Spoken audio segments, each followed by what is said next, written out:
Oxygen पर्यटन, नव अभियान, नव मिशन.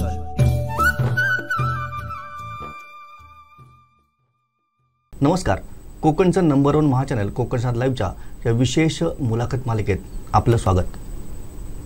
आपल्याला कल्पना आहेच की आपण आमच्या 9व्या वर्धापन दिनाच्या निमित्तानं ऑक्सिजन टुरिझम ही संकल्पना घेऊन एक मुलाखतीची मालिका चालवत आहोत.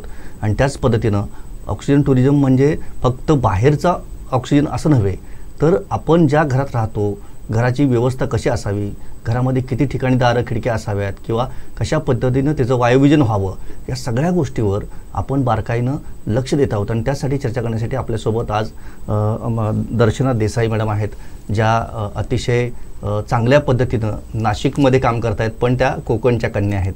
आणि कोकणातलं जी काही घरं असतात त्यांची जी रचना असते या संदर्भात खूप चांगला अभ्यास त्यांचा आहे. त्यांच्याशी आपण आज बोलणार आहोत. मॅडम, खूप खूप स्वागत तुमचं. नमस्कार. नमस्कार. सर्वप्रथम मला तुम्हाला एकच प्रश्न विचारायचा आहे की कोकणातल्या घरांचा तुम्ही अभ्यास कसा केलात किंवा कशा पद्धतीने ती घरं असतात? मी लहानाची मोठी कोकणातच झाली आहे. सावंतवाडी माझं गाव आहे. मुंबईत जरी राहत असले, मुंबईत जरी शिक्षण घेत होती, तरी दर सुट्टीत किंवा दर काही कार्यक्रमाला माझं सावंतवाडीला येणं होत होतं. जाता येता हा सगळा कळत नकळतपणे अभ्यास होत होता. जेव्हा आर्किटेक्चरला होते तेव्हा बारकाईने विचार करायला, बघायला सुरुवात केली. आणि तिकडे असं लक्षात आलं की अरे, इथल्या वातावरणात आणि आपल्या मुंबईतल्या वातावरणात बराच फरक आहे. इथे छान वाटतं, इथे तशी तेवढी फॅनची गरज नाही आहे, तिकडे AC ची गरज नाही आहे. पण आज जेव्हा मला आर्किटेक्ट होऊन बाहेर पडून 20-22 वर्ष झाली, तेव्हा असं लक्षात आलं की इथे हळूहळू संख्या बिल्डिंगची वाढतीये, AC चं कन्झम्पशन वाढतंय आणि ज्या प्रकारे ग्रोथ होतीये, म्हणजे आमच्या भाषेमध्ये अर्बन ग्रोथ आम्ही ज्याला म्हणतो, ती झपाट्याने वाढते. पण त्याला एक सिस्टमॅटिक अप्रोच असतो. तुम्ही बांधताना काही गोष्टींचा विचार करावाच लागतो आणि तो जर केला तर ती बिल्डिंग लॉंग टर्ममध्ये तुम्हाला खूप सस्टेनेबल रिटर्न्स देते. तर ती आता हळूहळू कुठेतरी कमी दिसायला लागलंय. आणि आर्किटेक्ट असलेली आत्म ती मला स्वस्त बसून देत नव्हती, म्हणून मला ह्याच्यावर चर्चा करावीशी वाटली, ह्याच्यावर बोलावंसं वाटलं. आणि खूप गरजेचं आहे आता या दृष्टीने विचार करायला, कारण नेट झिरो अप्रोच आपण जर COP सबमिट पाहिला ग्लासगोमध्ये जो झालाय, त्याच्यात आपले प्राईम मिनिस्टर नरेंद्र मोदीजी हे स्वतः म्हणाले की आपल्याला भारताला नेट झिरोकडे जायचं असेल तर आपल्याला 2070चा टार्गेट आहे. पण आपण जर बाकीच्या इंटरनॅशनली ग्लोबल कंट्रीजचा विचार केला तर त्यात अमेरिका आहे, रशिया आहे, जपान आहे, चायना आहे, ह्यांचे टार्गेट्स 2040, 2050, पण आपला टार्गेट 2070 आहे. म्हणजे आपण बरीच तयारी करणं गरजेची आहे. सगळ्यांनी एकत्र मिळून लाईफस्टाईल चेंजेस प्लस प्रत्येक बिल्डिंग बांधताना, प्रत्येक वास्तू बांधताना त्याची एनर्जी कन्झम्पशन काय आहे आणि बांधून झाल्यानंतर त्याची एनर्जी कन्झम्पशन दर महिन्याला एकतर आपल्या एनर्जी बिल्समधनं, इलेक्ट्रिसिटीचं जे बिल येतं त्याच्यातनं आपल्याला कळत राहतं. आणि तुम्ही जर पाहिलं क्लायमेट चेंज किंवा क्लायमेट क्रायसिस हा सध्या असलेला मोठा ग्लोबल इश्यू आहे. सध्या आधी आपल्याकडे 3च ऋतू होते, बरोबर. जून ते सप्टेंबरपर्यंत पाऊस पडायचा, ऑक्टोबर ही असायची, मग नोव्हेंबरपासून फेब्रुवारी मार्चपर्यंत थंडीचा काळ होता आणि नंतरचे 2 महिने उन्हाळ्याचे होते. पण जर तुम्ही महाराष्ट्रात पाहिलं तर आता हे सायकल बघडत आणि बदलत चाललंय. कधीही पाऊस पडतोय, त्यामुळे आपला जो आपल्याकडे जे ॲग्रिकल्चरल प्रोड्यूस आहे त्याच्यावर त्याचा परिणाम व्हायला लागला आहे. तर ह्या सगळ्या गोष्टीच्या 35% ऑफ जर तुम्ही कन्स्ट्रक्शन इंडस्ट्री किती कॉन्ट्रीब्यूट करते कार्बन एमिशन्सला, तर ते जवळजवळ 35% होत आहे आणि ते वाढत चाललंय. आणि त्याच्यावर आता सगळ्यांनी एकत्रितपणे येऊन विचार करून त्याच्यावर पावलं उचलण्याची फारच गरज आहे. याच अनुषंगाने आम्ही ऑक्सिजन टुरिझम हा कन्सेप्ट घेऊन यावर्षी काम करतोय. आपल्याकडे जी काही पर्यटन स्थळं आहेत जे ऑक्सिजन देणारे आहेत, जसं की आपण बघतो कोरोनाच्या काळामध्ये आपल्याला ऑक्सिजनचं महत्त्व कळालं की कशा पद्धतीने ऑक्सिजन कुठे जाऊन घ्यायला पाहिजे. तर याच पद्धतीने आम्ही हे सगळं करतोय. पण मला असं वाटतं की इकडे खूप चांगली स्वच्छ अशी हवा आहे, त्यानंतर पाऊस चांगला पडतो, पाण्याचं प्रमाण चांगलं आहे, स्वच्छ वातावरण आहे. हे सगळं असताना इथल्या घरांचं जे काही स्ट्रक्चर आहे ते जुनं तुम्हाला माहिती आहे, तर ते कसं होतं त्याचं जरा थोडंसं डिस्क्रिप्शन आमच्या दर्शकांसाठी. नक्की. तुम्ही खूप चांगला प्रश्न विचारला. कॉलेजमध्ये ना आम्ही मुलांना कल्चर आणि बिल्ड फॉर्म असा विषय शिकवतो. म्हणजे बिल्ड फॉर्म कशावरनं आलाय तर तिकडल्या कल्चरवरनं, आणि कल्चर कशावरनं येतं तर तिथली जॉग्रफी काय आहे, तिथली टोपोग्राफी काय आहे, तिकडलं क्लायमेट कसं आहे. जर तुम्ही महाराष्ट्रातच पाहिलं तर तुम्हाला कोकणात वेगळं दिसेल, देशावर वेगळं दिसेल. त्याचप्रमाणे तिकडे असलेले रॉ मटेरियल्स, नॅचरल रिसोर्सेस हे वेगवेगळे आहेत. म्हणून बांधकामामध्ये ते मटेरियल्स तुम्हाला सह्याद्रीत गेलात तर बसाल्टचं कन्स्ट्रक्शन दिसेल, कोकणात आल्या तर तुम्हाला लॅटराईटचं म्हणजे चिऱ्याचं कन्स्ट्रक्शन दिसेल. हे तिकडे मुबलक असल्यामुळे आणि तिथल्या हवामानाला सूट होणारं, तिथल्या सगळ्या लाईफस्टाईलला सूट होणारं असे हे मटेरियल्स आहे. तुम्ही आता ऑक्सिजन टुरिझम हा विषय काढला, आपल्या लहानपणी होता का असा काही विषय, अशाची काही गरज होती का?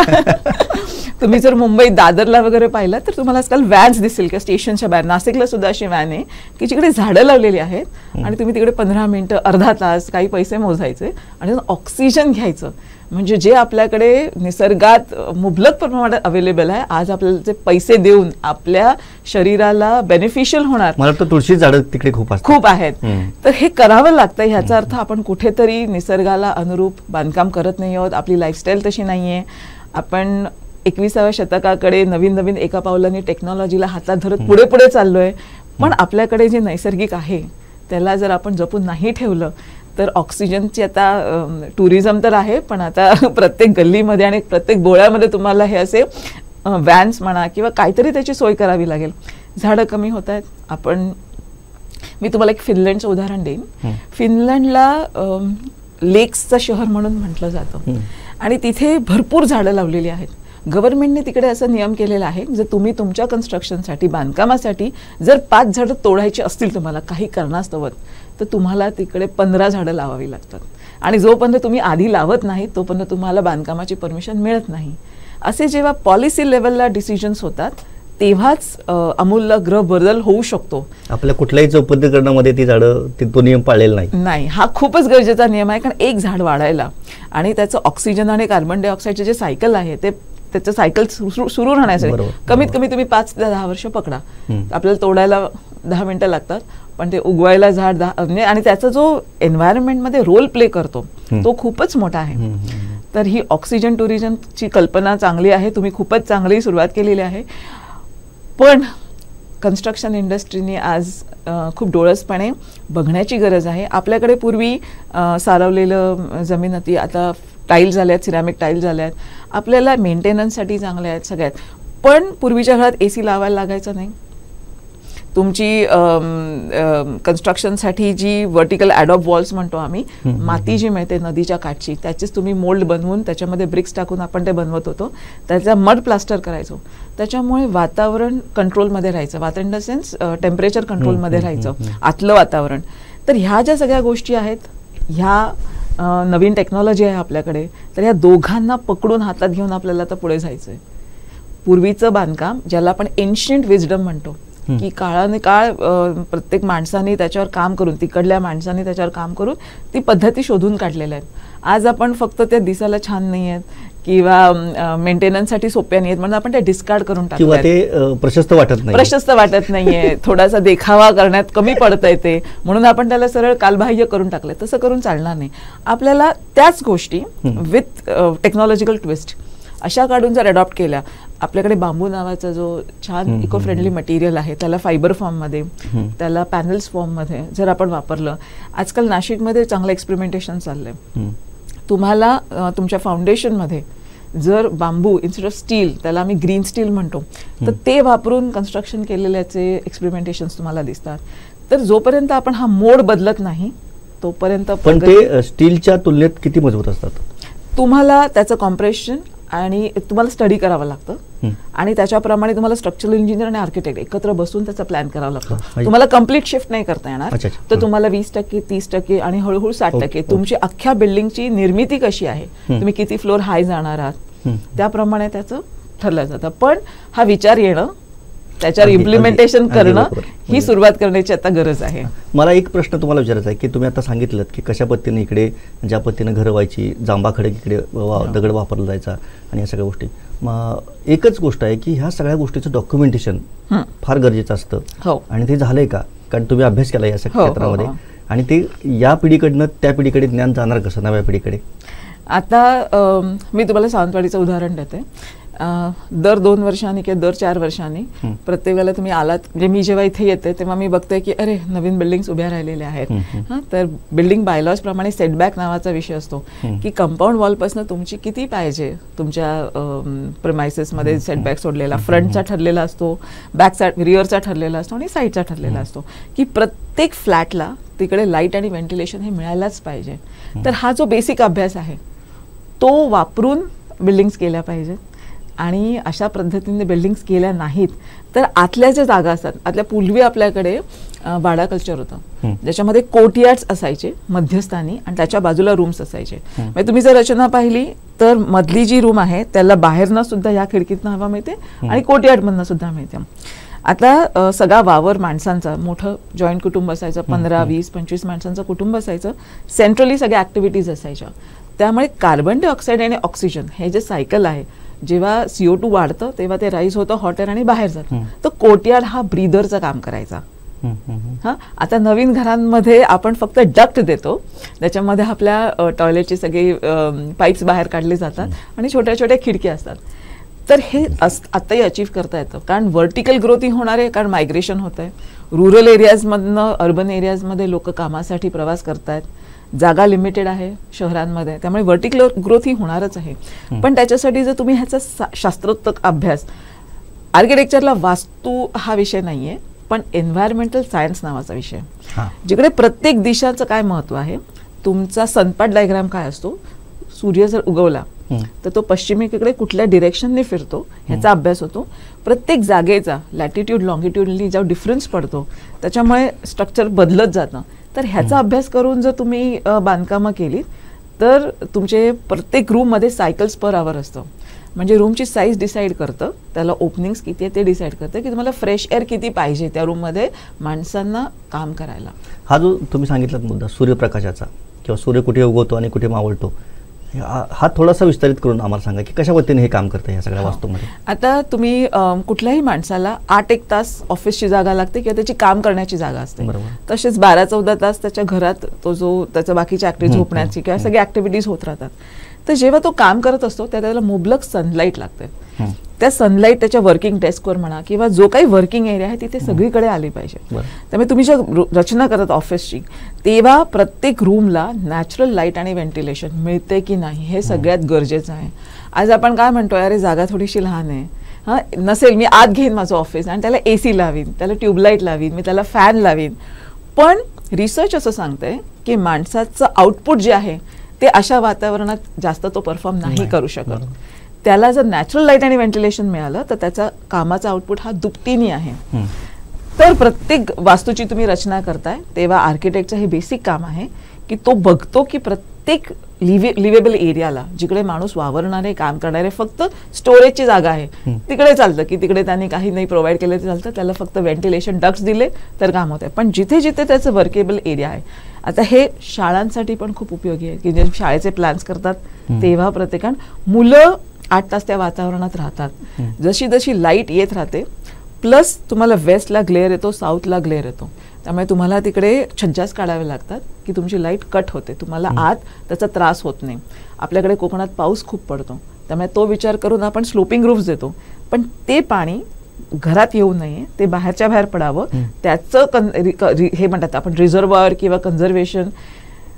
ते एक दुसरा मला एक मुद्दा हो, हा सनलाईट खूपच महत्वाचा आहे. सनलाईट शिवाय सनपाट डायग्राम आहे आणि जॉग्राफर्स जे आहेत शाळेमध्ये आपल्याला याची सुरुवात होते की तुम्हाला सनपाट डायग्राम माहितीच पाहिजे. आपली सगळी मंदिरं जी आहेत, सूर्यनारायण मंदिर आहे किंवा सगळ्यामध्ये तुम्हाला सूर्याची पहिली किरण त्या देवतेवर पडली पाहिजे अशी रचना आहे. म्हणजे आपल्याकडे खूप वर्षानुवर्ष हा ट्रेंड फॉलो केलाय. आपण म्हणतो इंडस्ट्रियल रेव्होल्युशन झालंय आणि आपण सुधारलोय आणि आपली टेक्नॉलॉजीला आपण हातात घेतलाय, पण ह्या ज्या मूळ गोष्टी आहेत ह्या आपल्याला सोडून नाही चालणार. आणि सूर्य बघा ना, सगळ्या देशांमध्ये नाही मिळालाय. तुम्ही स्कॅन्डिनेव्हियन कंट्रीजमध्ये गेलात तर तिकडे तुम्हाला अनेक महिने, अनेक दिवस सूर्यच दिसत नाही. तर इथे आपल्याकडे भारतात आपण फारच लकी आहोत, त्यात महाराष्ट्र लकी आहोत, कोकणात तर तुमच्याकडे मुबलक आहे. तर त्याचा जास्तीत जास्त वापर होऊन प्रत्येक लिव्हेबल एरिया, प्रत्येक हॅबिटेबल एरिया इथे सूर्यप्रकाश येईलच. आणि तुमच्याकडे फेनेस्ट्रेशन म्हणजे तुमचे जे विंडोज आहेत त्याची रचना ॲस्थेटिकली सुंदर सुद्धा करता येते, प्लस तुम्हाला वर्किंग लाईट कशी मिळते हे करता येतं. आणि आर्किटेक्ट्स जर चांगल्या पद्धतीने ट्रेन झाले असतील तर ते नक्कीच त्या पद्धतीनेच काम करतात. अगदी बरोबर. मगाशी मी तुम्हाला ज्या प्रश्नावर थांबवलं, ज्या मुद्द्यावर तो आपण सुरू करूया. इथे भरपूर पाऊस पडतो, पण इथे मला कुठेही वॉटर हार्वेस्टिंग किंवा ह्या गोष्टी दिसत नाही आहेत, आणि ज्यामुळं उन्हाळ्यामध्ये इकडे पाणी टंचाई जाणवते. बरोबर. आणि त्या गोष्टी सगळ्या पश्चिम महाराष्ट्र असेल किंवा उत्तर महाराष्ट्र असेल, दक्षिण महाराष्ट्र असेल, या सगळ्या गोष्टी तिकडे खूप चांगल्या प्रमाणात करतात लोक, किंवा शहरामध्ये करतात. तर हे काय, याच्याबद्दलचं तुमचं काय हे आहे, कशा पद्धतीने इकडे करायला पाहिजे? खूप महत्त्वाचा आणि खूप काय म्हणतात ज्वलंत मुद्द्यावर आपण बोलतोय. पाणी म्हणजे आज आपल्याकडे 21व्या शतकात सगळं आहे, टेक्नॉलॉजी काय आहे, आपण IT ने खूप चांगली सुधारणा केली आहे, पण ज्या बेसिक मुळात गोष्ट आहे म्हणजे सूर्यप्रकाश, वायू आणि पाणी, स्वच्छ वायू आणि स्वच्छ पाणी, हे जर आपल्याला मिळालं नाही तर आपलं आयुष्य काही कामाचं आहे का? आपण खरंच काही प्रगती करू शकतो का? म्हणजे मोफत आहे सगळं. मोफत आहे सगळं, फक्त आपल्याला ते नीट डायव्हर्ट करून, चॅनलाइज करून आपल्याला वापरायचंय, प्लस पुरवायचंय आणि येणाऱ्या पिढ्यांसाठी सुद्धा राखून ठेवायचंय. आता पाण्याचा विषय, कोकणात इतका धोधो पाऊस पडतो 3 महिने, म्हणजे तुम्हालाही माहिती आहे रचना अशी आहे सावंतवाडीची किंवा कोकणात. पण वॉटर कॉन्झर्वेशन, पूर्वीच्या काही बोरवेल्स असायच्यात किंवा स्टेपवेल्स केलेल्या आहेत, पण कोकणात तशी फार जागरूकता नाही आहे आणि त्याचं वाईटही वाटतंय. आता मी नाशिकला आहे, नाशिक 36 वॉटर बॉडीज आहेत इन अँड अराउंड, आणि आम्हाला दुसऱ्या सिटीजना आणि स्टेट्सना पाणी पाठवावं लागतं कारण आमच्याकडे मुबलक आहे. आता आम्ही कॉलेजमध्ये, आमचं 1 एकरवर कॉलेज आहे आणि आम्ही वास्तू अशी केलेली आहे की आपला जो वाडा कल्चर आहे त्याची इन्स्टिट्यूशनल बिल्डिंग केलेली आहे. त्यामुळे आम्ही आमच्या सरफेस एरियावर, कॉलेजच्या सरफेस एरियावर प्रत्येक पडणारा थेंब कन्झर्व करतो. आणि का करतो की आर्किटेक्चर कॉलेज असल्यामुळे मुलांना हे कळलंच पाहिजे की माझं हे नैतिक कर्तव्य आहे की जो माझ्याकडे पाणी मिळालेलं आहे निसर्गाने ते मला कन्झर्व करायचं आहे. आता मी जे इथे काही जणांना, आमचे नातेवाईक आहेत, आमचे फ्रेंड सर्कल आहेत, त्यांना विचारलं की आपल्याकडे रेन वॉटर हार्वेस्टिंग काय होतंय? हो का, कशाला करावं लागतं, असा जेव्हा मला फीडबॅक मिळाला तेव्हा आय वॉज वाईट सरप्राईज. आणि मला वाईटही वाटलं की नाही, एप्रिल महिन्यापासून जर आपण पाण्यासाठी वणवण फिरतोय, पुढचे 2 महिने कसे जाणार आहे, आता जूनच्या पहिल्या 7 तारखेला किंवा 15 तारखेला पाऊस पडेलच का ह्याची शाश्वती नाहीये, तेव्हा तुमच्याकडे 30 जूनपर्यंत तरी पाण्याचा पुरवठा असायलाच पाहिजे. खूप सोप्या सोप्या गोष्टी आहेत. इतक्यात आपल्याकडे अख्ख्या महाराष्ट्रभर 1900 स्टेपवेल्स पेशव्या काळीन बांधलेल्या एक स्टेपवेल कॅम्पेन चालू आहे महाराष्ट्रामध्ये. मराठवाड्यात तुम्हाला जास्त दिसतील, त्या बांधलेल्या आहेत, पण कोकणामध्ये पूर्वीपासून पाऊस खूप असल्यामुळे तशी गरज नाही जाणवली. पण आता कन्स्ट्रक्शन सेक्टर आहे जिकडे खूप पाणी वापरलं जातं, सगळ्याच गोष्टी, रेन वॉटर डान्स आहे, स्विमिंग पूल्स आहेत, सगळ्यासाठी पाण्याचा वापर वाढलेला आहे. तर आपल्याला आजपासून, आत्तापासून ह्याच्यासाठी पावलं उचलायलाच पाहिजे. आणि खूप सोपं आहे. मी फक्त तुम्हाला एक थांबवतो, एक मिनिट, की आपण जर कोकणामध्ये ह्या सगळ्या गोष्टी, इतका धोधो पाऊस पडतो आपल्याकडे, आपण जर वॉटर कन्झर्वेशन केलं, रेन वॉटर हार्वेस्टिंग केलं, तर आपण अख्ख्या महाराष्ट्राला पाणी पुरवू शकतो. सहज, अगदी सहज, अगदी सहज. प्रत्येक, एक तर सगळ्यात पहिल्यांदा जाणीव असणं खूप गरजेचं आहे की माझ्याकडे तुम्हाला 3 महिने पाऊस मिळतोय, जर तुम्ही त्याचे मिलीमीटरमध्ये मोजमाप केली तर भरपूर आहे, 500-600च्या वरती आहे. आणि ते माझ्या घरामध्ये काय, मला सगळ्याला नॅचरल कंटूर असतो, बरोबर आहे, आपण जे हिलवर राहतो प्रत्येकाला नॅचरल कंटूर आहे, पाण्याचा एक फ्लो ठरलेला आहे. तुम्हाला फक्त आयडेंटिफाय करायला पाहिजे की तुम्हाला त्याचे आयदर पाण्याच्या टाक्या किंवा त्याचे अंडरग्राऊंड टँक्स कुठे डिझाईन करायचे. तुम्ही 1 महिना आधी ह्याच्यावर जर तयारी चालू केली तर अख्खे 3 महिने तुमचं पाणी कॉन्झर्व होतं. तुम्हाला ते फिल्ट्रेशनचा प्लांट लावता येतो. म्हणजे तसा पाहायला गेला तर इनिशियल खर्च जो आहे तो खूपच कमी आहे. तुम्ही तो 1 टाइम केला का दरवर्षी हे सायकल कंटिन्यू होत राहणार. तुम्हाला त्याच्याकडे फक्त मेंटेनन्स, म्हणजे जो कचरा पडतो पावसाबरोबर तो आज जाणार नाही किंवा त्याचं फिल्ट्रेशन होईल, एवढीच काळजी घ्यायची.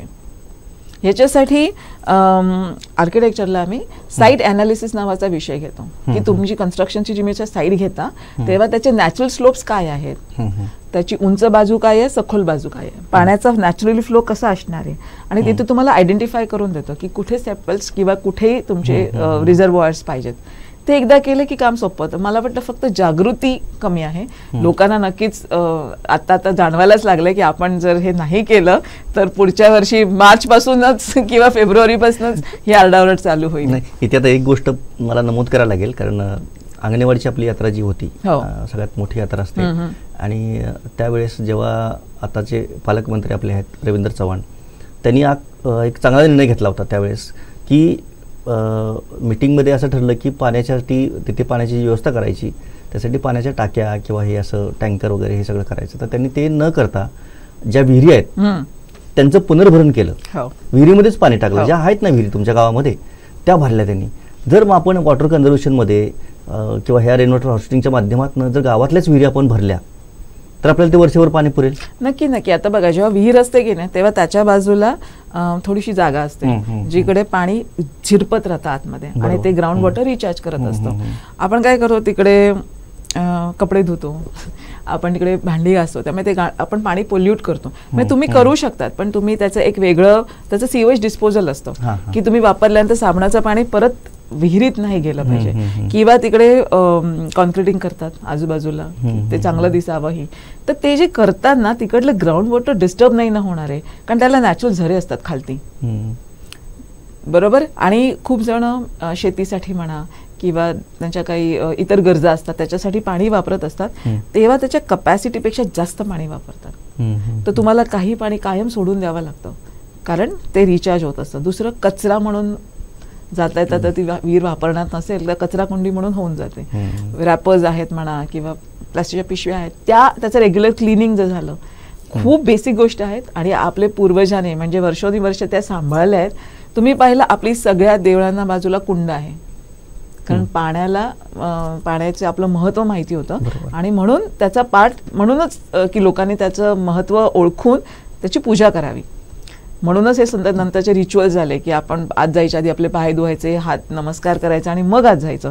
तर पाणी कन्झर्वेशन हा त्यातनं बेसिक भाग होता की प्रत्येक मुलाला लहानपणापासून जेव्हा तो देवळात जातोय तर तो तिकडलं पाणी वाचवतोय, तसं तुला आपल्या घराच्या आजूबाजूच्या परिसरातला, जर आपली एखादी वाडी असेल, एखादी कम्युनिटी असेल, तर तिकडे जो काही पाण्याचा रिझर्व्हर आहे हा तुला वाचवायचा आहे. तर मला वाटतं ही जागृती लोकांना आणून दिली, त्याच्यात त्यांना कोणी टेक्निकल असिस्टन्स मिळालं की या गोष्टी वर्कआउट केल्या आणि त्यांना करून दिल्या, तर मला वाटतं हे काम सोपं आहे आणि आता नितांत गरजेचं आहे. पाण्याचा जसा विषय आपण घेतला त्याच पद्धतीनं वाऱ्याचा पण विषय आहे की वाऱ्यामध्ये आपण आपल्याकडे आज बघितलं तर कोकणामध्ये प्रत्येक घरात फॅन हा 24 तास चालू असतो, AC चालू असतो, परंतु इकडे इतकं वारं चांगलं असतं, पण तो त्या पद्धतीने आपण जर रचना केली घराची खिडक्यांची तर आपल्याला चांगल्या पद्धतीनं वारं मिळेल. या संदर्भात काय सांगाल? आता वारा किती गरजेचा आहे आपल्याला सगळ्यांना माहिती आहे. आपण AC लावतो तर आपल्याला थंड वारा मिळण्यासाठी. आता मी असं म्हणेन की रचना जी आहे तुमच्या घराची किंवा तुमच्या ऑफिसची ती अशा पद्धतीने पाहिजे की नॅचरल फ्लो जो आहे वाऱ्याचा तो तुम्हाला टॅप करता आला पाहिजे. आता जर तुम्ही सकाळच्या वेळेला पाहिलं तर पूर्वेकडनं सूर्य येतो, म्हणजे तुमच्या ऍक्टिव्हिटी रूम ज्या आहेत त्या पूर्वेला पाहिजेत. तुमची लिव्हिंग रूम आहे म्हणा किंवा फॅमिली रूम आहे ती, पण तुमचा रिटायरिंग रूम असतो जेव्हा तुम्ही संध्याकाळी रिलॅक्स होतात, अभ्यास करतात, तो वेस्टची तुमची जागा आहे, पश्चिमेची जागा. आणि पश्चिमेला कोकणात सुद्धा वेस्ट विंड्स आहेत ज्या स्ट्रॉंगली येतात, साऊथ वेस्ट विंड्स आहेत. तर त्या दिशेला तुमचं क्रॉस व्हेंटिलेशन पाहिजे. एका रूममध्ये जर 2 खिडक्या असतील तर एकीकडनं फ्रेश एअर आत येतं, दुसरीकडनं युज्ड एअर बाहेर जातं. तर हे जे सायकल आहे ह्याला आम्ही एन्व्हायरमेंटल सायन्सच्या आधारात म्हणतो.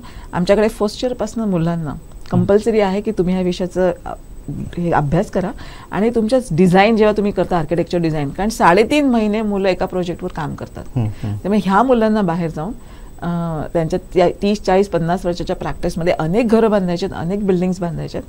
तर तुम्हाला ह्याचा जर अभ्यास क्लिअर असेल तर तुमची कुठलीही बिल्डिंग विदाऊट व्हेंटिलेशन होणार नाही. आणि व्हेंटिलेशन नसेल आणि तुम्ही मध्येच जागा दिली तर जसं मगाशी म्हटलं आपण लाईट नाही आहे तर तुम्ही कामाची प्रोडक्टिव्हिटी जी आहे ती कमी होते. तसं जर तुमचं नॅचरल व्हेंटिलेशन नाही आहे, बरं आपण सगळ्यांनीच AC लावले, लाईट गेल्यानंतर आपण काय करतो, इन्व्हर्टर लावतो. प्रत्येकाला एक कॅपॅसिटी आहे, प्रत्येकाला एक लिमिटेशन आहे, तुम्ही किती वेळ काम करू शकतात त्याच्याने. जर तुम्ही आपण सावंतवाडीमध्ये समजा एक गल्ली बघितली, एक घर, 10 घरं असतील, प्रत्येकाचे 3-4 मजले, अशा 100 गल्ल्या, राईट. म्हणजे येणारा वारा भरपूर आहे. आपण काय करतो, आपण आपल्यापुरती विचार करतो, आपल्या बिल्डिंग पुरती विचार करतो.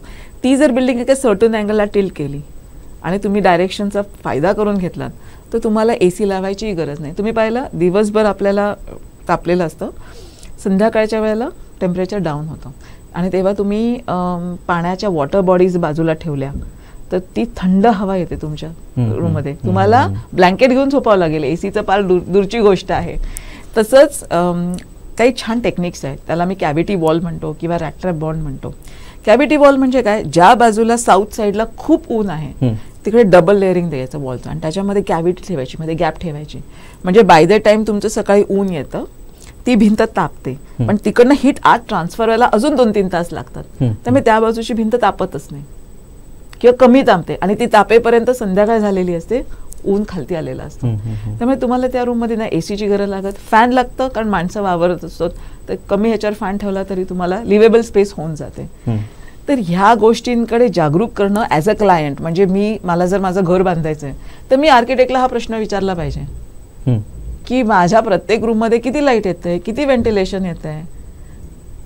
AC आणि हा मी रिझर्व्ह म्हणून ठेवीन, कधीच गरज लागली 2 माणसाऐवजी त्या खोलीमध्ये 5 माणसं समजा झोपली तर त्याच्यासाठी मी ठेवीन. पण मला रोजच्या ह्याला ACची गरज नाहीच लागली पाहिजे असं डिझाईन आहे का? जोपर्यंत क्लायंट जागा होत नाही, त्याची रिक्वायरमेंट येत नाही तोपर्यंत, म्हणजे ती जर आली तर लवकर चेंज होईल, लवकर शिफ्ट होईल. नंतर जसं तुम्ही म्हणताय की प्रत्येक घरामध्ये आज AC आणि फॅन लागतोच आहे, त्याची गरज ऑटोमॅटिक कमी होईल. कारण शेवटी क्लायंटला बिल भरावं लागतं. आज 1000 रुपयाच्या खालती मिनिमम 2 रूम 3 रूम 5000पर्यंत गेलाय. जर तुम्ही कमर्शियल स्पेसेसला गेला तर 10,000पर्यंत बिल झालंय. Is it really worth? तुमच्याकडे मुबलक सगळं असताना फक्त ते योग्य पद्धतीने कसा वापर जर तुम्ही घेतला तर तुमचं हे सगळं किती कट डाऊन होईल. आणि दुसरं मी हेही ऑब्झर्व करते की कोकणामध्ये डिझाईन आर्किटेक्चरला येणारी मुलं अतिशय कमी आहेत. त्यामुळे कायम दुसऱ्या कोल्हापूरमध्ये म्हणा किंवा रत्नागिरीमध्ये म्हणा किंवा मुंबईत म्हणा पुण्यात म्हणा इथले आर्किटेक्ट्स आपण बोलवतो आणि त्यांच्याकडनं काम करून घेतो. बरेचदा आपण काय करतो, हे ना हे छान आहे, हे कुठे अमेरिकेत बांधलेलं आहे किंवा ते लंडनला केलेलं आहे, मला असंच घर करून हवं आहे. ही जी क्लायंटची रिक्वायरमेंट असते ना, इथे पण कुठेतरी गडबड आहे. इथे तो आर्किटेक्ट एज्युकेट करतो की ते तिकडे छान दिसतंय कारण ते तिथल्या लोकल क्लायमेटला, तिथल्या कॉन्टेक्स्टला अप्रूप आहे. आपल्याकडे अशाच पद्धतीचे करू, पण ते आपल्या क्लायमेटशी एकरूप असलेलं, आपल्या गरजेंप्रमाणे, आपल्या लाईफस्टाईलप्रमाणे आणि आपल्याकडे असलेले नॅचरल रिसोर्सेस हे जर वापरून केलं तर तुम्हाला हा बेनिफिट मिळेल. मला वाटतं की कोकणामध्ये आणि मला वाटतं गोव्यामध्ये या सगळ्या अशा पद्धतीचीच घरं जास्त चांगली आहेत आणि जी नॅचरल रिसोर्सेस वापरून केलेली आहेत. हो हो बरोबर, ती अजून टिकलेली आहे. आपल्याला तिकडे जायला राहायला आवडतं. आपण मामाच्या गावाला गेल्यानंतर किंवा आजीच्या गावाला गेल्यानंतर तिकडे जास्त रमतो. याला कारण तेच आणि ते 150, 200, 250 वर्ष टिकलेली आहेत. थोडी त्यांना रेग्युलर मेंटेनन्स केलं, डागडुजी केली का ते अजून छान चालतात. म्हणजे कुठेतरी ती व्यवस्थित विचार करून प्लॅन करून केलेली आहेत. सुरुवातीचा आपण जी चर्चा केली त्याबद्दल मी आता बोलतो की ही जी घरं बांधली गेली 200, 250, 300 वर्षापूर्वी, त्याचं जे मटेरियल होतं की जी आजही शांतपणे असे थंड वाटतात किंवा त्यात कुठेही आपल्याला फॅन लावायला लागत नाही किंवा आत बसल्यानंतर प्रसन्न वाटतं, ह्याचं काय राज आहे? खूप उपयुक्त आणि छान प्रश्न विचारला तुम्ही की असं का वाटतं. आता प्रत्येक माणसाने हा विचार करायचीच गरज आहे की का वाटतं. जसं मी सुरुवातीला म्हटलं, जो बिल्ड फॉर्म आहे तो तिकडल्या कल्चरवरनं आला आहे. आता तुम्ही जर इजिप्तला गेलात तर इजिप्तचं कल्चर वेगळं आहे, तिकडले रिलिजियस बिलीफ वेगळे आहेत. तिकडेच पिरामिड बांधलाय, आपल्याकडे नाही बांधलाय, काही एका वेगळ्या विशिष्ट कारणासाठी. तिथली घरं वेगळी आहेत, आपली घरं वेगळी आहेत. तिकडे 6 महिने ऊन आणि 6 महिने हिवाळा असे सीझन आहेत. पावसाचा हा सीझनच नाहीये. कोकणामध्ये जी पूर्वीची घरं बांधलेली आहेत ती रिसोर्सेस कुठले आहेत तर माझ्या आजूबाजूला 5 किलोमीटर 10 किलोमीटरच्या रेडियसमध्ये जे काय मटेरियल मिळत आहे तेच बांधून. कारण तेव्हा टेक्नॉलॉजी एवढी नव्हती की मी राजस्थानला जाऊन तिकडनं मार्बल घेऊन येईन किंवा इटलीला जाऊन इटालियन मार्बल घेऊन येईन आणि मला मार्बलच हवा आहे असं नव्हतं. पण माझ्याकडे लॅटराइट आहे, माझ्याकडे हा दगड आहे, माझ्याकडे ही माती आहे, माझ्याकडे ही लाल माती आहे, तर ही मी कशी जास्त चांगल्या पद्धतीने करून येईन. तुम्ही पाहिलं तर साधारण 10,000 BCच्या आधी ह्युमन सिव्हिलायझेशन चालू झालं.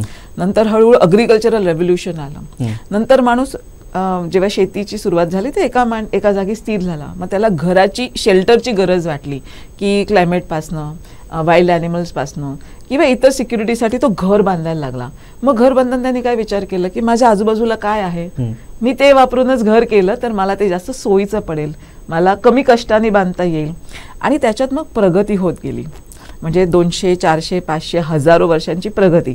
म्हणजे माझ्या आजोबांना जर वाटलं की मी सागाचं लाकूड वापरायला पाहिजे, तर माझ्या पुढच्या 2 पिढीनंतर वाटलं की नाही, सागाच्या लाकडाची खूप झाडं कापली जातात, तर आपण हे दुसरं फणसाचं लाकूड वापरू.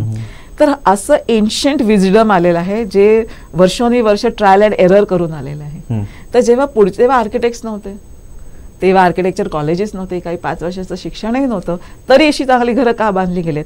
कारण आजोबांनी सांगितलं नातवाला की मी हे वापरलं, हे चांगलं टिकलं आणि हे नाही टिकलं, तर हे माझं एक्सपेरिमेंटेशन होतं. जेव्हा तू घर बांधशील तेव्हा हे जे आहे ना, ह्याचा अभ्यास कर आणि तू बांध. त्यामुळे ते शिकून त्यांनी ते बांधलेलं आहे. तोच बघाशी तुम्हाला प्रश्न विचारला की हे ज्ञान कसं हे तसंच पुढे, कारण त्यांनी एक्सपेरिमेंटेशन केलं, त्याच्यानं त्यांचे हे अनालिसिस झाले की आपण हे वापरू शकतो, हे वापरलं तर हे होईल, हे नको वापरूया. आपण जर मातीने केलं, त्याच्यामध्ये जर थोडासा स्ट्रॉ घातला सुका, तर ते जास्त टिकतं. नुसती साधी जर आपण मातीची आपण मडब्रिक केली तर ती टिकत नाही, त्याच्यात थोडा जर आपण चुरगळून स्ट्रॉ टाकला तर त्याला थोडं कोहेजन येतं. आपण ते वापरूया, हे मी करून पाहिलंय. आणि 50 वर्ष ती उभी आहे की 100 वर्ष उभी आहे, तू डायरेक्टली तीच वापर. आणि तसं करत गेलं. त्याच्यानंतर सोप्या झाल्या टेक्निक्स, कारण त्या लहानपणापासून मुलं बघत होते की माझी आई बाबा घर सारवतीये किंवा माझी भिंत सारवते आई, त्याच्यामुळे ते थंडावा राहतोय. आणि घर एकदा बांधलं आणि मी त्याच्याकडे बघितलंच नाही असं व्हायचं नाही. ते बांधलं त्याला रेग्युलर मेंटेनन्स असायचा, सारवणं वगैरे असायचं. हो, आणि माळा काढलेला असायचा, त्यामुळे वरनं डायरेक्ट हीट खालती यायची नाही. आपण आता स्कायलाइट्स म्हणतो, म्हणजे वरनं घेतलेला लाईट. पूर्वी आपण मँगलो टाईल्स मध्ये एखादं छप्प हे काढलं आणि तिकडे ग्लासची टाईल टाकली का आपल्याला तिकडे प्रत्येक किचन मध्ये म्हणा की आतल्या खोल्यांमध्ये सुद्धा लाईट मिळायचा. तर ह्या सगळ्या गोष्टीने ancient wisdom trial and error करून एक्सपेरिमेंटेशनने करून आलेले आहेत आणि ते फॉलो होत गेले आणि त्याचा रिझल्टही चांगला मिळायला लागला. आज आपण जसं मगाशी म्हणालो कालबाह्य त्या का झाल्यात, कारण त्याचा मेंटेनन्स तितका सोपा नाही. आता बायकाही बाहेर पडल्यात, घरातनं काम करायला लागल्यात. पण मला वाटतं आता आम्ही नाशिकमध्ये हे केलेत प्रयोग की जर आपण ह्या दोन्ही मटेरियल्स म्हणजे मॉडर्न टेक्नॉलॉजी आणि आपले पूर्वीचे जे आहेत प्रकार सारवण्याचे, हे जर आपण मिक्स केले आणि दोघांना एक चांगलं सुसंवाद काढला त्याच्यातनं, तर हे सुद्धा शक्य आहे की तुम्हाला जिकडे साऊथ साईड आहे, जिकडे तापतीये ती भिंत, त्याच बाजूला जर प्लास्टर वापरलं, हाताने सारवलेलं जर केलं मड प्लास्टर, तर त्याचा इफेक्ट चांगला येतो. आणि त्याच्यामध्ये काही केमिकल्स टाकले तर तो जास्त काळ टाकतो. म्हणजे तुम्हाला जे दर आठवड्याला किंवा दर 4 दिवसांनी करायला लागायचं ते तुम्हाला महिन्यातनं 2दाच करावं लागतं. तर हे खूप छान ह्याच्यात मटेरियल इकडे उपलब्ध आहे, सगळं आहे, सगळं आपल्या आजूबाजूला आहे. आपण फक्त तो म्हणला ना, तो चष्मा घालून जर आपण पाहिलं आणि तयारी ठेवली की जर मला फक्त छान दिसतंय मी हेच वापरणार आहे असं न ठरवता, माझ्या जे एन्व्हायरमेंट आहे त्याला काय पोषक आणि पूरक आहे तेच मी मटेरियल वापरणार आहे, तेच मी माझ्या इंजिनियरला विचारणार आहे, तेच मी माझ्या आर्किटेक्टला विचारणार आहे, त्याच्यावरच मी त्याचीच डिमांड करणार आहे. हे जोपर्यंत क्लायंट ठरवत नाही तोपर्यंत हा चेंज होणार नाही. आणि एकाने केलं ना, पहिलं पाऊल उचलणंच थोडं जिगरीच असतं, थोडा वेळ लागतो. एकदा ते आलं, पाहिलं लोकांनी की अरे दिस इज वर्किंग सो वेल, आपण हेच करूया. कोणाला आवडणार नाही हो 10,000चं बिल जर तुमचं 800 आणि 900 आलं तर?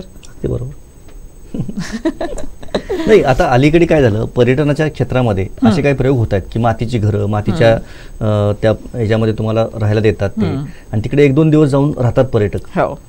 हा फरक व्हायला लागलाय. पण ते आपण दैनंदिन जीवनामध्ये पण करू शकतो. हे जोपर्यंत जाणीव होत नाही तोपर्यंत ह्या गोष्टी होणार नाहीत. अगदी बरोबर आहे. कारण लोकांना कुठेतरी बॅक टू द रूट्स हे यायला लागलंय, म्हणूनच ते चूज करायला लागले. तुमच्याकडे रिसॉर्टचा पण ऑप्शन आहे, तुमच्याकडे 5 स्टारचा पण ऑप्शन आहे, पण तुम्ही मातीच्याच घरांमध्ये का जाऊन प्रिफर करतायत? कारण ते कुठेतरी त्यांनी लहानपणी आजीच्या घरी म्हणा, मामाच्या घरी ते अनुभवलंय आणि त्यांना ते रिक्रिएट करायला आवडतंय. म्हणूनच आणि एसी मध्ये आपण आता नॉर्मल एसी मध्ये फ्रेश एअर इनलेट नाहीये, बरोबर आहे. तर जी कार्बन डायऑक्साईडने यूज केलेली आहे तीच परत थंड होऊन येते. तर तुम्ही किती वर्ष आणि सीएफसी पण त्यातनं निर्माण होतो, तोच तुमच्याकडे. म्हणून आता ग्रीन हायड्रोजन येत आहे त्याच्यावर एसी. त्यामुळे तुम्ही ह्याच्यावर टेक्नॉलॉजीवर करताय, तर why don't keep it just reserve साठी की अगदी ज्या दिवशी 40 आणि 45 डिग्री जाईल टेम्परेचर त्या दिवशी मी 2 तासासाठी लावेन. पण एरवी माझं नॅचरल सायकलच इतकं छान वर्कआउट आहे की मला त्याची गरजच लागणार नाही. तुमचं झाडाचं प्लांटेशन, तुमचं सिलेक्शन ऑफ झाडं, तुम्ही किती नेटिव्ह टिप्स लावताय आणि किती तुम्ही बाहेरनं आणलेली झाडं लावताय त्याच्यावरती तुमचं पक्ष्यांचं जे आहे, पक्षी येऊन बसतात का माझ्या झाडावर, तर ते खरं खरं झाड, नाहीतर मग it is not helping the environment. बरोबर. तर हा जो तुम्ही कॉल आहे ना, आपण ॲज व्हॉट्सअप शाळा आहेत, व्हॉट्सअप युनिव्हर्सिटीज आहेत, इतकं सगळं फिरत असतं, आपल्याकडे ज्ञान भरपूर आहे, त्यातलं मला काही घ्यायचं आहे, मी त्याला प्रश्न विचारतोय का, माझं जे लाईफस्टाईल आहे त्याला मी क्वेश्चन करतोय का, मी माझं हेल्थसाठी विचारतोय का, मी माझ्या कामाच्या प्रोडक्टिव्हिटीसाठी विचारतोय का.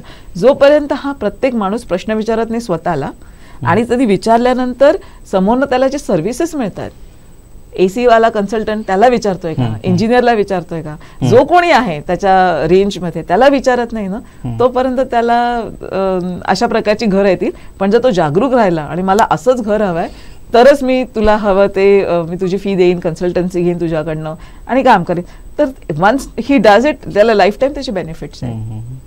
एकदा त्यांनी घर बांधलं, त्याची पिढी, त्यांच्या पुढच्या पिढी are going to enjoy all these benefits. कारण प्रत्येक पिढी घर बांधत नाही, एकदा बांधलं का ती चालू राहते, 2-3 पिढ्या, पण ती चुकीच्या पद्धतीने बांधली गेली तर किती पिढ्या त्याचा त्रास सहन करतात. अगदी अगदी अगदी. त्यामुळे हा कॉल घेणं गरजेचं आहे. आता आपण मार्च महिन्यात आहोत, बाहेर इतका उकाडा आहे, दिवसभर बाहेर तुम्ही काम नाही करू शकत. ही परिस्थिती नव्हती काही वर्षांपूर्वी. म्हणजे जसं एप्रिल येत गेला तसं तसं ऊन वाढायला लागायचं, पण आता मला वाटतं मार्चच्या मध्यंतरी सुरुवात झालेली आहे त्याच्या पहिल्या आठवड्यापासून. तर हे का होतंय ह्याचा जर विचार केला आणि त्याच्यासाठी मी काय करणार आहे, साधी गोष्ट आहे हो. ज्या बिया आपण जी फळं खातो त्याच्या बिया आहेत म्हणा, ह्या तुम्ही पावसाळा सुरू व्हायच्या आधी जर अगदी 15 दिवस फक्त मेहनत केली आणि तुमच्या घराच्या आजूबाजूला जर ती लावली तर तुम्हाला फार कष्ट न करता ऑटोमॅटिक झाडं वाढतं, त्याला जे आहे पोषण मिळत राहतं. तुमचं घरात जो कचरा जनरेट होतो तो मी बाहेर 2 ह्याच्यात देतोय का, नाहीतर मग जो नॅचरली कचरा आहे, म्हणजे सालं आहेत फळांची किंवा भाज्यांचा तो सगळा पालापाचोळा आहे, तो जर मी अगदी साध्या पद्धतीने केला तर समाधानी मिळतं की मी काहीतरी करतोय, व्यवस्थित छान करतोय, जे माझ्या एन्व्हायरमेंटला पोषक आहे ते, आणि माझं लाईफस्टाईल सुधारतंय त्याच्यामुळे. त्या बारीक बारीक गोष्टी आहेत, ह्या लाईफस्टाईल चेंजेस आहेत. आपले PM नरेंद्र मोदी इतके एफर्ट्स घेत आहेत. आपल्या देशाची जनसंख्या खूप जास्त आहे आणि प्रत्येक माणसाने स्वतःहून उभं राहून जर तो जागरूक होत नाही तर हे शक्य नाही. म्हणजे 2070 पण खूप फार आहे. आणि आपण काय देतोय पुढच्या पिढीला, आपण चांगले संस्कार देतोय, आपल्या त्यांना बँक बॅलन्स देतोय का, आपण त्यांना चांगलं लाईफस्टाईल देतोय. खूप पुढची जी पिढी आहे ते आपले आईबाबा काय करतायत, माझ्या आजोबांनी काय केलं हे बघून जास्त शिकत असतात, असं त्यांना वर्बली काही शिकवण्यापेक्षा. तर तुमच्या ॲक्शन्स डिक्टेट करतात तुमचं लाईफस्टाईल आणि तेच तुम्ही पुढच्या पिढीला देताय. त्याच्यामुळे कोकणवासी किंवा सगळ्याच महाराष्ट्राने आता जागं होण्याची गरज आहे. या गोष्टींसाठी स्वतःहून मागायची गरज आहे की मला कुठलं लाईफस्टाईल हवं आहे. ह्याच्यामध्ये फक्त मी आणखीन एक मुद्दा सांगेन की गेल्या काही दिवसापासून म्हणजे क्लायमेट क्रायसिस हा जो विषय आहे तो आपल्या घरापर्यंत पोहोचला आहे. म्हणजे गेल्या काही दिवसामध्ये गोव्यात चांगल्या जंगलांना आग लागली, इथे आपल्या नरेंद्र डोंगरापर्यंत आग पोचली. म्हणजे ह्या उन्हामुळे त्या आगी लागत आहेत. इतकं जर आपण क्लायमेट हे करतोय, क्रायसिस करतोय, तर प्रत्येकाने म्हणजे हा विषय फक्त युनोचा किंवा कुठल्या ह्याचा नाही आहे, आपण प्रत्येकाने ह्या गोष्टी सांभाळल्या पाहिजेत आणि त्या तुम्ही आज खूप चांगल्या पद्धतीने सांगितल्या. या सगळ्या विषयावर आपण सविस्तरपणे आणखीन बोलूया. वेळेची मर्यादा असल्यामुळे आपण इथे थांबूया, पण या सगळ्या गोष्टीवर आम्हाला तुमचा वेळ पाहिजे आणि तुम्ही हे सगळं सांगावं अशी मी तुम्हाला विनंती करतो चॅनलच्या वतीनं, कारण ही फार महत्त्वाची गोष्ट आहे. कारण दारात काय येते आपल्या हे आपल्याला अजून त्याची जाणीव नाही आहे. ती जाणीव करून देणं आणि त्याच्यावरचा पर्याय संकटावर मात करण्याचा, ह्या दोन्ही गोष्टी आपण खूप चांगल्या पद्धतीनं अभ्यास केल्या आहात आणि आपण कोकण कन्या आहात, त्यामुळं आमच्यासाठी तुम्ही एवढा वेळ काढाल याबद्दल मी अजिबात मनात शंका बाळगत नाही. आपण खूप वेळ दिलात त्याबद्दल मी तुम्हाला धन्यवाद देतो. थँक्यू. थँक्यू. थँक्यू.